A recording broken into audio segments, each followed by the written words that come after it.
সুপ্রিয় দর্শক, স্বাগত ওয়েসিস এই সময়ে। আমি প্রণব শাহ আছি আপনাদের সঙ্গে। আর আমাদের সঙ্গে আজকে আলোচনায় যুক্ত হয়েছেন নাঈমুল ইসলাম খান, সিনিয়র সাংবাদিক, এবং জহিরুদ্দিন স্বপন, বিএনপি দলীয় সাবেক সংসদ। আপনাদের দুজনকে স্বাগত আমাদের এই আলোচনায়।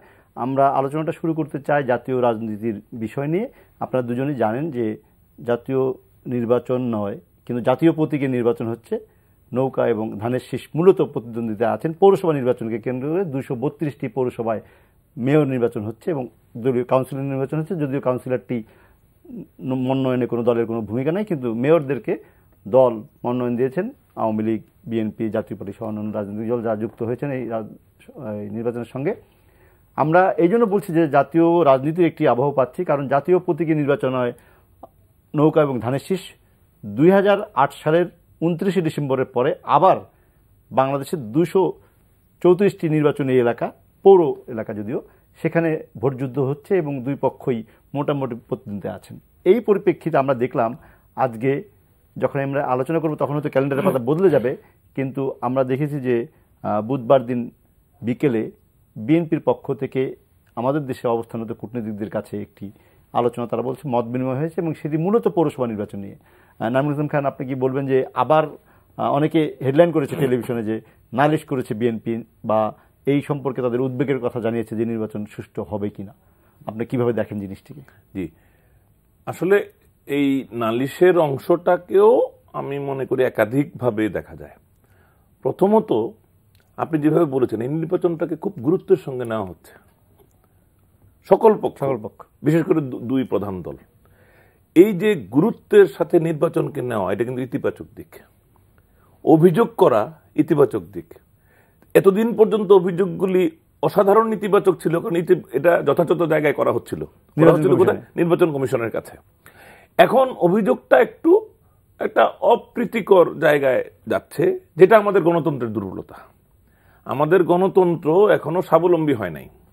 আমাদের সাবালকত্বের অভাবটা এখানে, যে শিশুর মতো মানে যেন তেন জায়গায় যেন তেন বিষয় নিয়ে আলাপ আলোচনা করা। টু বি ভেরি অনেস্ট, আমি কিন্তু মনেও করি না যে তাদের এটা বলা দরকার ছিল। আমাদের এখানে বিদেশি মিশনগুলি তাদের নিয়মিত কার্যক্রমের অংশ হিসেবে যা যা দেশে হচ্ছে এগুলি সম্পর্কে তারা পলিটিক্যাল সেকশন থেকে এগুলি প্রাত্যহিক রিপোর্ট পায়। আমি নিশ্চয়তা দিয়ে বলতে পারি বিএনপি আজকে তাদের কাছে যা যা বলেছে তার প্রতিটি জিনিস তারা বহু আগেই নিজেদের কম্পাইলেশনে তাদের সদর দপ্তরে আছে না, পাঠিয়েছে সদর দপ্তরে, পাঠিয়েছে নিজ নিজ দেশের কাছে এগুলি পাঠিয়েছে, এগুলি নিয়ে এক্সচেঞ্জ হয়েছে। দেয়ারফোর এটা একটা অপ্রয়োজনীয় এক্সারসাইজ। আমার কাছে মনে হয়েছে এটা একটা অপ্রয়োজনীয় এক্সারসাইজ এবং এটা আমাদের দীনতার প্রকাশ। কিন্তু এটার জন্য আমি কেবলমাত্র বিএনপিকে দায়ী করব না, এটা আমাদের রাজনৈতিক ঐতিহ্য। এই ঐতিহ্যটা নেগেটিভ। যখন আলতাফ হোসেন চৌধুরীর গাড়ির উপরে হামলা হয়, বা যখন জয়নাল ফারুকের নির্বাচনী প্রচারের উপরে হামলা হয়, তখন নির্বাচন কমিশন যখন কোনো ব্যবস্থা নেয় না, তখন আর উপায় কি থাকে? না, কাউকে বলতে হয়।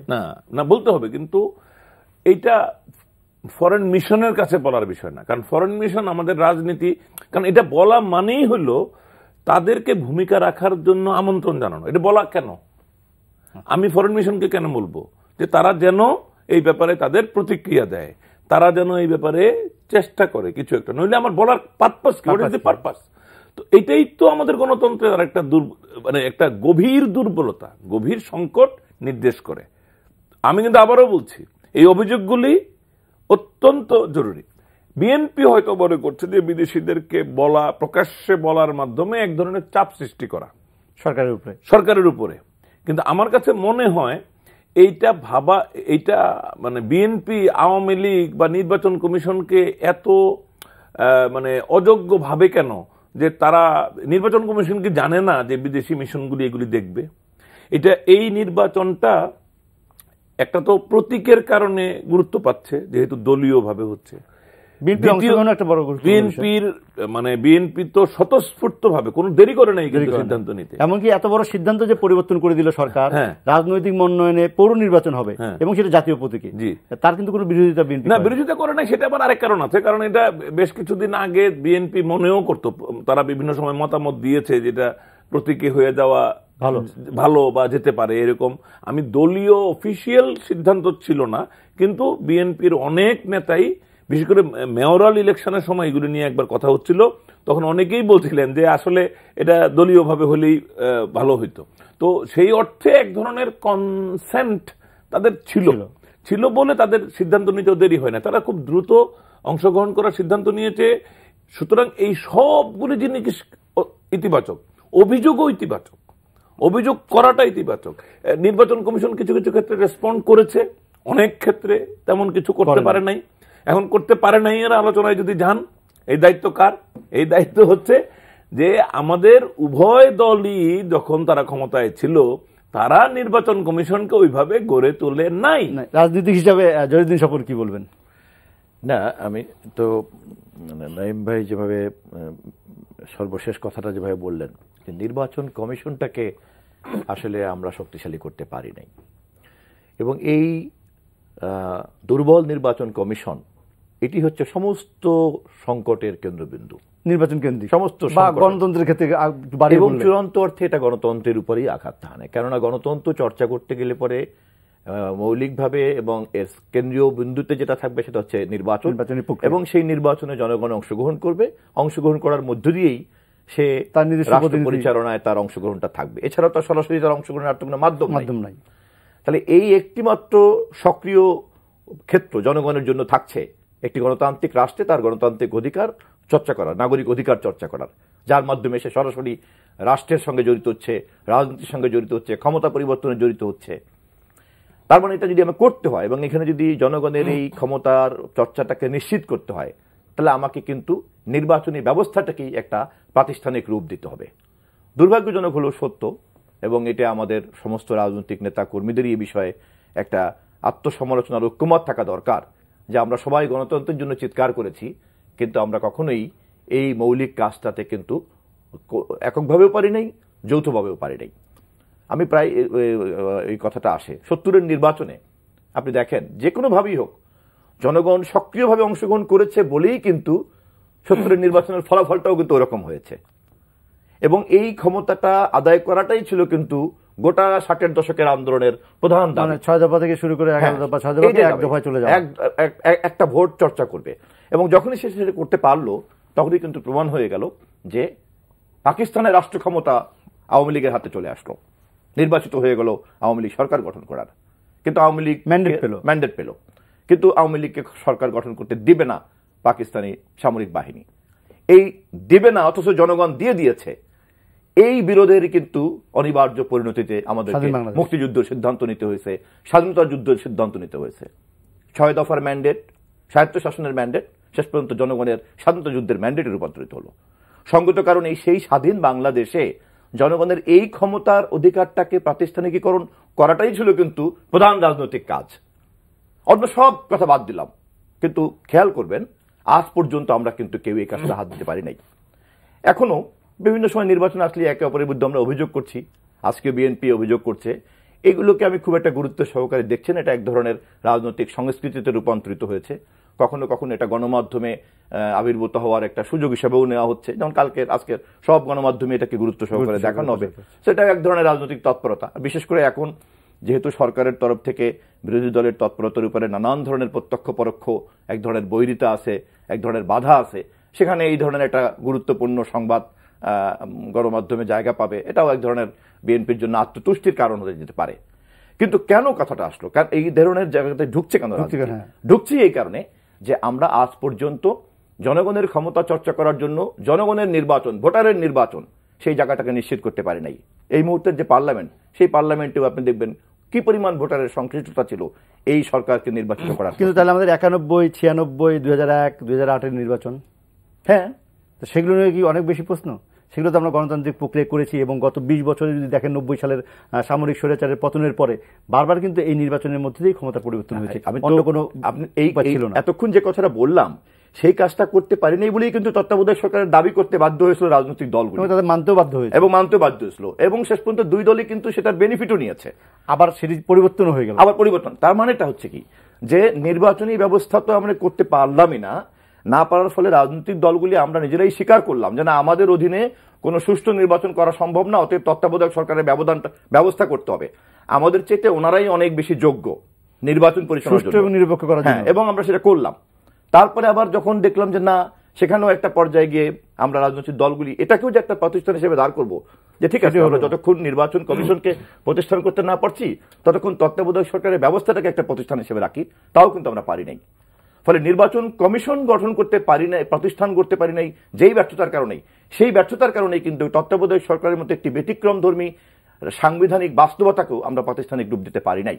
ফলে গলতটাই কিন্তু হচ্ছে এই যে আমাদের দেশে রাজনৈতিক সংস্কৃতির মধ্যে, রাজনৈতিক প্রক্রিয়ার মধ্যে এবং চূড়ান্ত অর্থে রাজনৈতিক দলগুলির মধ্যে জনগণের ক্ষমতা চর্চা করার প্রতি শ্রদ্ধাবোধ এবং জনগণের ক্ষমতা চর্চা করার জন্য নির্বাচনকে ভোটারের নির্বাচন, জনগণের নির্বাচন করার জন্য যে লক্ষ্য নির্ধারণ করা, এই কাজটাই কিন্তু আমরা করতে পারি নাই।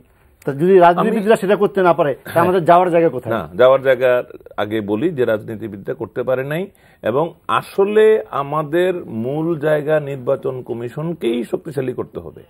আজকে আমরা যে দুর্বল কমিশন বলছি, আমি কিন্তু সতর্কভাবে একটু স্পষ্ট করে দিতে চাই, এটা কিন্তু ব্যক্তিগত দুর্বলতা না, এটা আমাদের ওই 3 ব্যক্তির দুর্বলতা। এটা এই প্রতিষ্ঠানটাকেই যদি আমরা সেই মর্যাদা দিতাম, অথরিটি দিতাম, রিসোর্সেস দিতাম, আমাদের আজকের এই মানুষগুলো দেখাতে পারত যে কাকে নির্বাচন কমিশন কাকে বলে। এখন সেটা হয়নি। কিন্তু আমি আবার তত্ত্বাবধায়ক সরকারটাকে এটার একটা উপযুক্ত বিকল্প মনে করি না। এখন আমার এই ভূমিকা, যখন তত্ত্বাবধায়ক সরকারের দাবি হচ্ছে তখন থেকে এখন পর্যন্ত আমার প্রকাশিত লেখা আছে, যেখানে আমি তখনও বিরোধিতা করেছি যে এটা কনসেপচুয়ালি শুনতে আকর্ষণীয়, কিন্তু এটা ফান্ডামেন্টালি ডেমোক্রেটিক যে প্রসেসের জন্য এটা ক্ষতিকর। আচ্ছা, কেন আমি বলি? আমাদের তত্ত্বাবধায়ক সরকার ব্যবস্থাটা, আমরা বলি, আমাদের সিভিল সোসাইটির অনেকে সন্তুষ্টি প্রকাশ করেন যে তত্ত্বাবধায়ক সরকার হওয়াতে একটা দলের পর আরেকটা দল ক্ষমতায় আসতে পারছে, কিন্তু এটা খুব নাইভ, খুব সরল, শিশুর মতো কথা। এই যে তত্ত্বাবধায়ক ব্যবস্থা, এটাতে গ্যারান্টিড করে দেওয়া হয়েছে যে কোনোদিন সরকারি দল পুনর্নির্বাচিত হতে পারবে না, কারণ এটা সিস্টেমটাই কখনোই পাওয়ারে আসবে না। দি সিস্টেম ইজ দ্যাট, মানে এটার সিস্টেমটাই করা হয়েছে ইমিডিয়েট পাস্ট গভর্নমেন্টের কে দৌড়ের উপর রাখা হবে আর তার বিরোধী দলটাকে একটু আসতে দেওয়া হবে। একেবারে আমি সহজ করে বললে ব্যাপারটা এই। সুতরাং যেই সিস্টেম রেজাল্ট নিশ্চিত করে দেয়, এটা কিন্তু গ্রহণযোগ্য সিস্টেম না। কিন্তু সরকার, একটি দল সরকারে আছে এখনকার, যদি আমরা সর্বশেষ পৌরসভা নির্বাচনটাই দেখি, আর মাত্র কিন্তু 4-5 দিন পরেই ভোটটা হবে, তাহলে সেই নির্বাচন কে পরাজয় হলো না হলো এটার মধ্যে সরকার পরিবর্তন হবে না, তা নিয়ে এত সিরিয়াস কেন সরকার? কথা হলো আজকে আপনি এই কথা বলতে পারবেন না, এটা নির্বাচনের পরের দিন বলতে হবে। কারণ আমরা এখনো কিন্তু এটা অভিযোগ যে তারা কি বলছে, হোসেন মোহাম্মদ এরশাদও বলেছেন যে সকাল 9টার মধ্যে ইলেকশন শেষ হয়ে যাবে, বিএনপি বলছে আগের দিন দখল হয়ে যাবে, বা এটা সেটা, এই অভিযোগগুলি। তো এগুলি বলা হচ্ছে, বিদেশিদের কাছেও নালিশ করা হলো, যদিও ওটা দরকার ছিল না। আমরা মিডিয়াতে প্রতিদিনই নালিশগুলি আসছে, নির্বাচন কমিশনও যাচ্ছে। সরকার এবং সরকারি দলের জন্য কিন্তু এটা একটা পরীক্ষা যে তারা সংযত থাকতে পারে কি না। যদি না পারে, তাদের মানুষের পারসেপশনে, দেশে বিদেশে বাংলাদেশের ব্যাপারে এবং বিশেষ করে আওয়ামী লীগের ব্যাপারে তাদের ধারণাটা কিন্তু ইতিবাচক হবে না যদি অসহিষ্ণুতা দেখানো হয়। ছোট্ট কথা বলে দিই, তো অসহিষ্ণুতা যদি দেখানো হয়। তবে আমি একটা কথা বলি, বিএনপি যে বলছে অনেক জায়গায় দুর্বলতাটা, এর এই আংশিকটা পার্সেন্টেজ অঙ্ক করে বের করা যাচ্ছে না, কিন্তু আংশিক দায় আবার তাদের। কেন দায়? কারণ একটা নির্বাচন সুষ্ঠু এবং অবাধ উৎসবমুখর হবে কিনা, এটা কিন্তু কেবল নির্বাচন কমিশন বা প্রশাসনের উপর নির্ভর করে না, এটা কিন্তু আমাদের দুটো প্রধান দলের শক্তিশালী অংশগ্রহণের উপরও নির্ভরশীল ছিল। এখন যেহেতু বিএনপি বিগত 3 বছরের আন্দোলন সংগ্রামে পর্যুদস্ত, তার মধ্যম সারির বিশেষ করে কর্মী নেতারা অধিকাংশই হয় মামলায় জেলে, নয় পলাতক, নয় মামলাতে জড়ানো হবে আশঙ্কায় দূরে দূরে থাকে, অনেকে আহত, কেউ নিহত বা গুম। এই হলো বিএনপির অবস্থা। এর ফলে যেটা হবে, বিএনপির একটা ব্যাপক জনসমর্থন থাকা সত্ত্বেও এই সমর্থকদেরকে যে মোবিলাইজ করে ভোট নিজের বাক্স পর্যন্ত নিয়ে যাওয়া, তার ক্ষেত্রে অনেক দুর্বলতা তাদের থাকবে। থাকার ফলে হয়তো কাঙ্ক্ষিত রেজাল্ট হবে না, এটা হলো আংশিক। আর আংশিক আশঙ্কা থাকলো যে আওয়ামী লীগ তারা হয়তো দাপট দেখায়া ভোট নিজেদের করবে বা নিজেদের বাক্সে ঢুকাবে। এই আশঙ্কা কি জহিরুদ্দিন স্বপন আপনি করেন যে এই আশঙ্কা থেকেই বিএনপি এই অভিযোগগুলো করছে? এটা তো একটা গুরুত্বপূর্ণ আশঙ্কা, এবং এই আশঙ্কা যে একেবারে অমূলক নয় তা কিন্তু বিগত দিনের আপনার নির্বাচন, গত 7-8 বছরে যতগুলো নির্বাচন হয়েছে।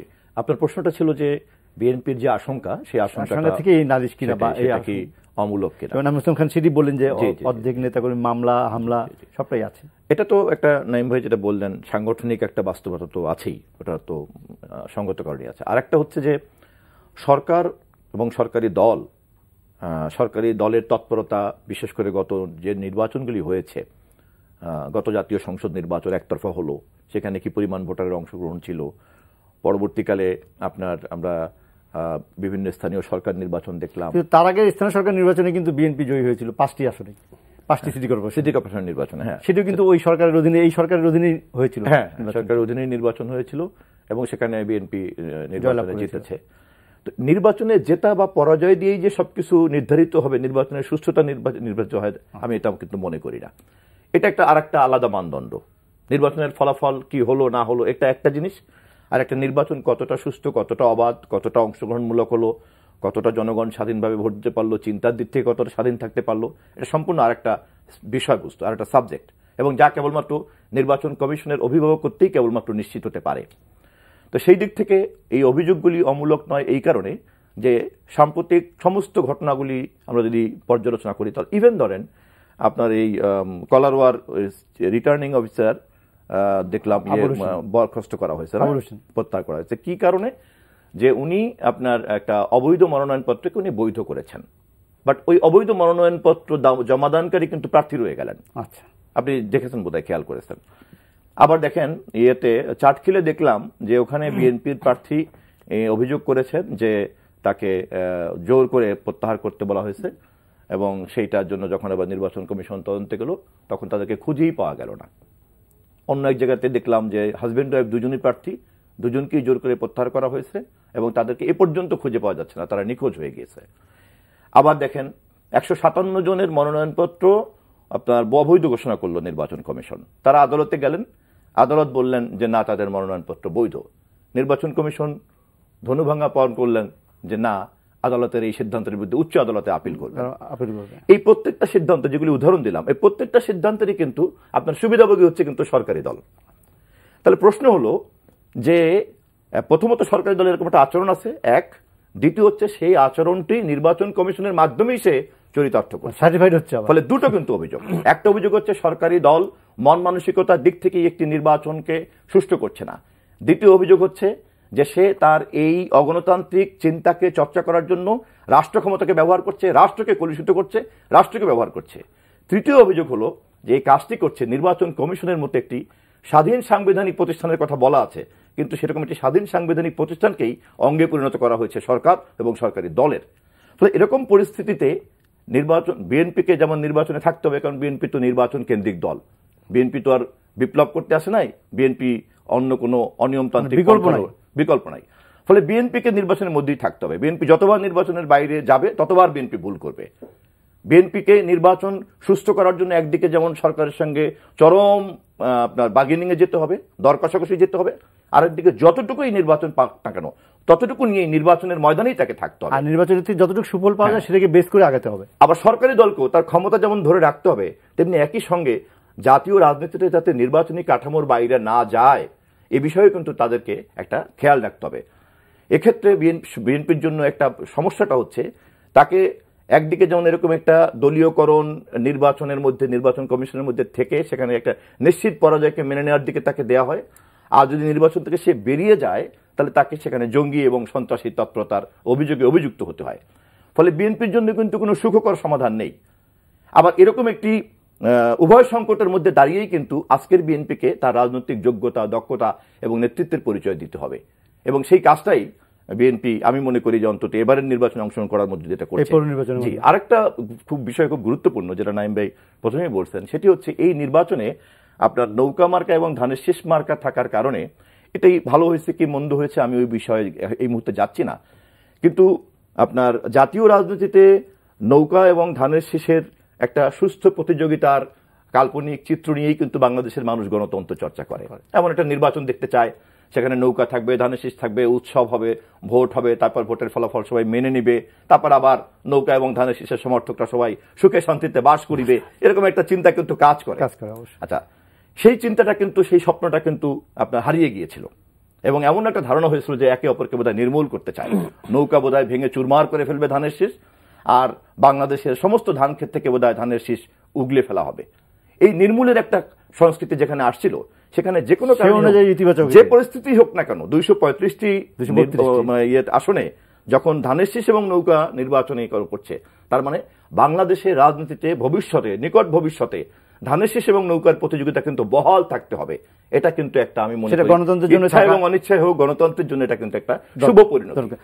আপনি যদি একটু বলেন, এই নির্বাচনে যদি 232টার মধ্যে যদি 200 আসনেও যদি মানে নৌকা প্রতীকের মেয়র প্রার্থীরা হেরে যায়, তাতে সরকারের কোনো ক্ষমতার পালাবদলে কিছু হবে না, তাহলে কেন আমরা দেখছি যে, বা বিএনপি যে অভিযোগটা করছে যে সরকারের মধ্যে থেকে, সরকার মানে ক্ষমতাসীন দলের মধ্যে একটা খুব বেশি প্রতিযোগিতা বা একটু অ্যাগ্রেসিভনেস আছে যে বেশিরভাগ পৌরসভায় তারা যাতে জয়ী হতে পারে? শুনেন, এগুলি মাল্টিপল কারণ।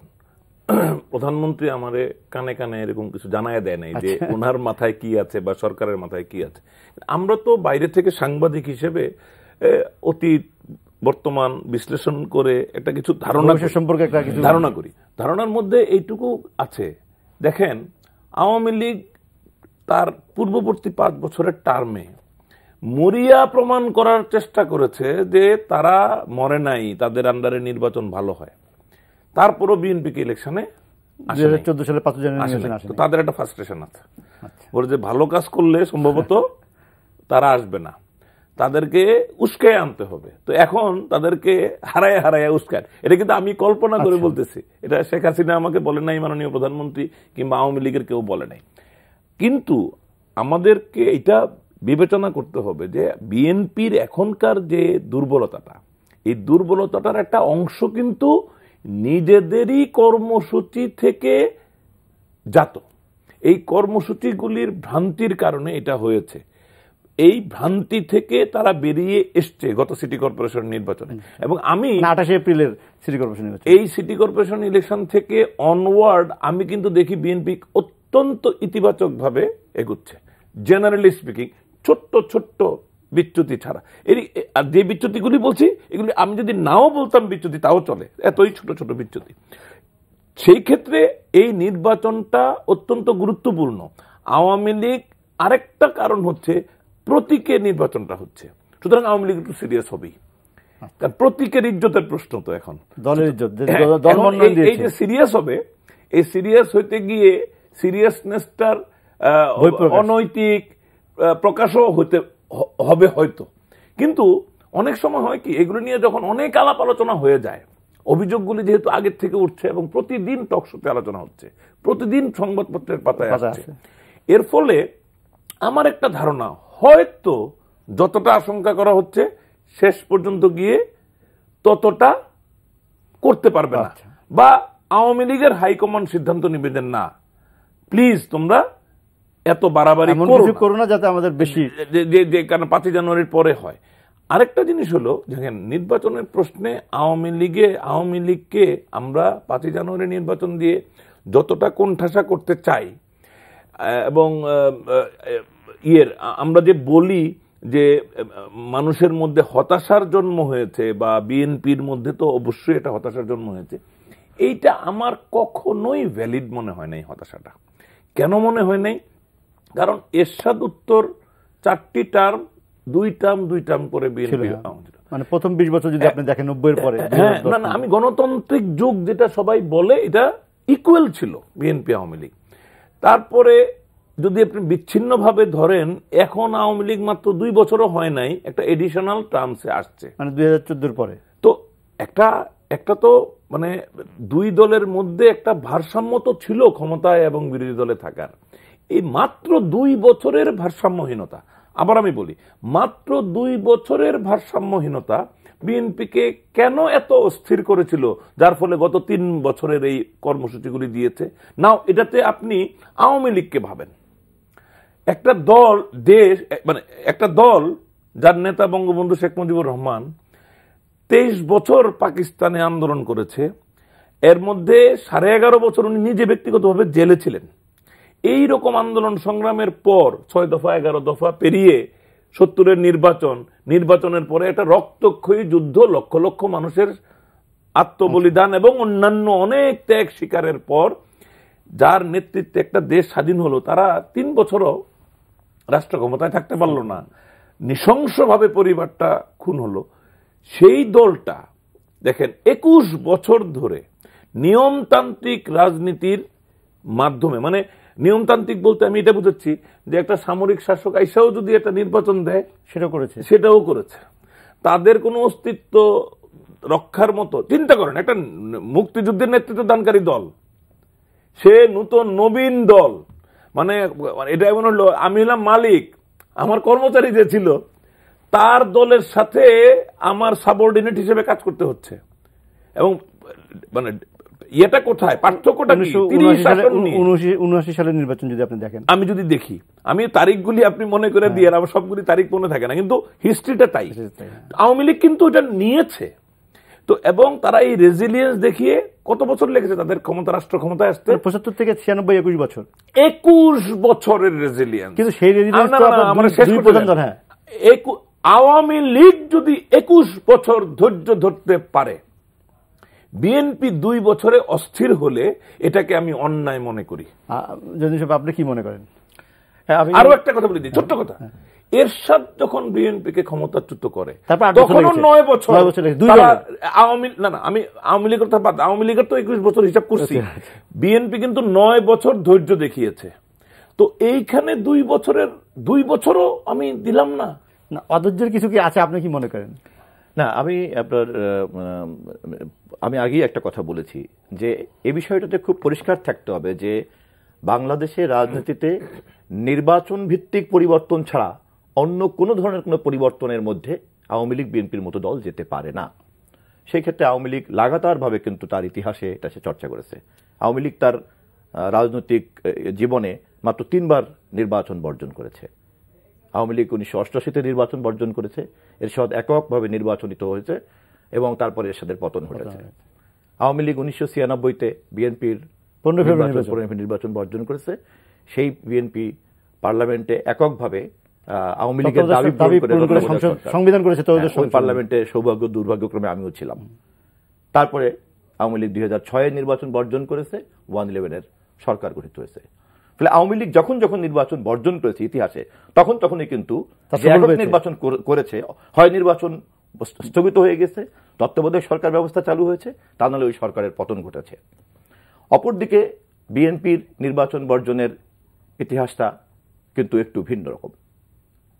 বিএনপি 1986-তে নির্বাচন বর্জন করেছে এবং পরবর্তীতে আওয়ামী লীগ 1988-তে বিএনপিকে অনুসরণ করেই কিন্তু নির্বাচন বর্জন করে পরে 90-তে আওয়ামী লীগ বিএনপি যৌথভাবে 15 দলীয় জোট, 7 দলীয় জোট, 5 দলীয় জোট মিলে 91 নির্বাচনে কিন্তু জয়ী হয়েছে বিএনপি।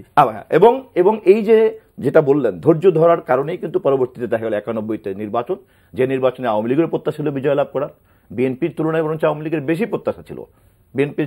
বিএনপি বরং নিশ্চিত ছিল তারা বিরোধী দল হবে। তো সেই ক্ষেত্রে কিন্তু নির্বাচনটায় সে বিএনপি জিতল।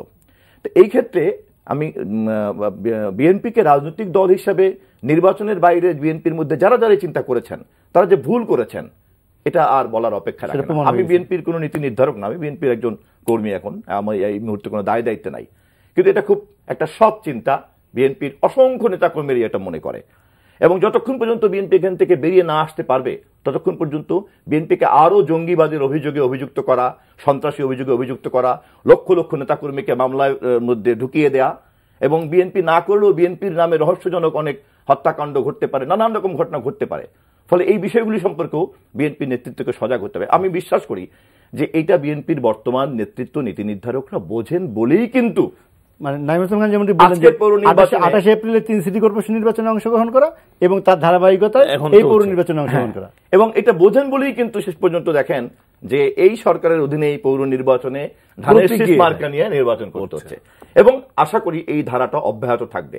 আমি আগেও বলেছি এই নির্বাচনে সরকারের বিরুদ্ধে এবং নির্বাচন কমিশনের বিরুদ্ধে অভিযোগ থাকবে, কিন্তু কোনো অজুহাতেই নির্বাচনের ময়দান ছাড়া ঠিক হবে না।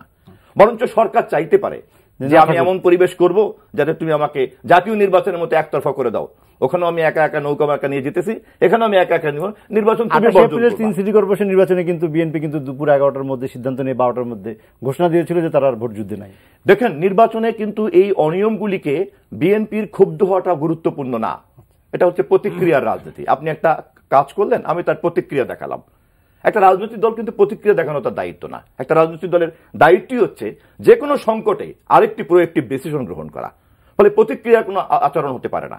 বিএনপিকে যতই কঠিন পরিস্থিতির মধ্যে ফেলে দেওয়া হোক না কেন, তাকে প্রতিক্রিয়ার জায়গাতে যায়, তাকে ওই পরিস্থিতিতেই নতুন সমাধানের কথা চিন্তা করতে হবে।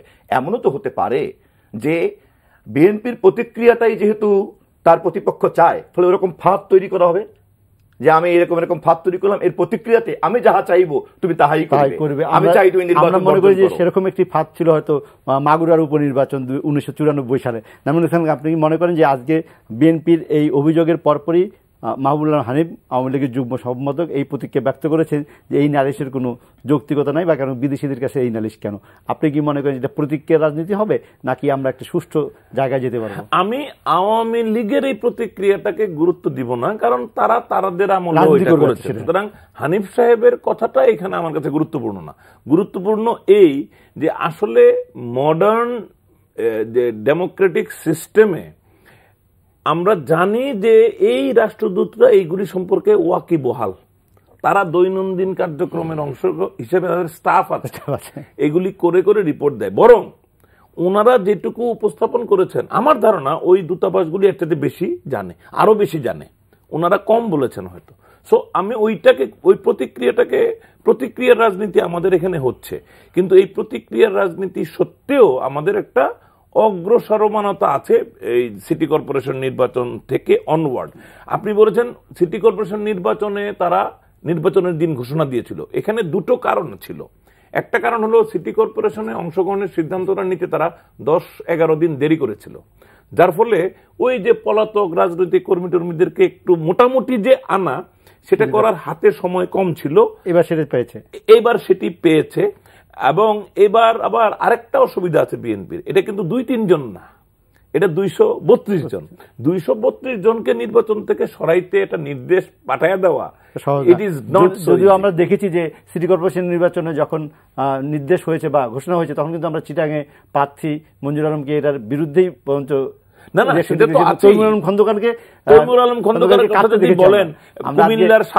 ইলেকশন করেছে দলকে বাদ দিয়ে। আমরা আজকে শেষ করবো, হয়তো এই আলোচনাটা আরো অব্যাহত থাকবে, এবং আমরা চাই যে নির্বাচনী প্রক্রিয়া, যেটি বললেন জহিরুদ্দিন স্বপন, যে নির্বাচনী প্রক্রিয়াটা ঠিক থাকুক, প্রতিক্রিয়া রাজনীতির পরিবর্তে আমরা মনে করি যে সুষ্ঠু রাজনীতির জায়গায় নির্বাচন কমিশন শক্তিশালী হোক এবং মানুষ তাদের ভোটাধিকারটা ঠিকভাবে প্রয়োগ করতে পারুক, তার মাধ্যমে গণতন্ত্রের চর্চাটা হবে, মানুষের অধিকারটা প্রতিষ্ঠা হবে। আমরা আজকে শেষ করবো। প্রিয় দর্শক, আপনাদের সবাইকে ধন্যবাদ আমাদের এই অনুষ্ঠানে থাকার জন্য, দেখার জন্য। আর আজকে অনুষ্ঠান শেষ করার আগে বলবো, অনলাইনে এই অনুষ্ঠানটি দেখতে হলে ভিজিট করুন www.ntvbd.com। থাকুন এনটিভির সঙ্গেই।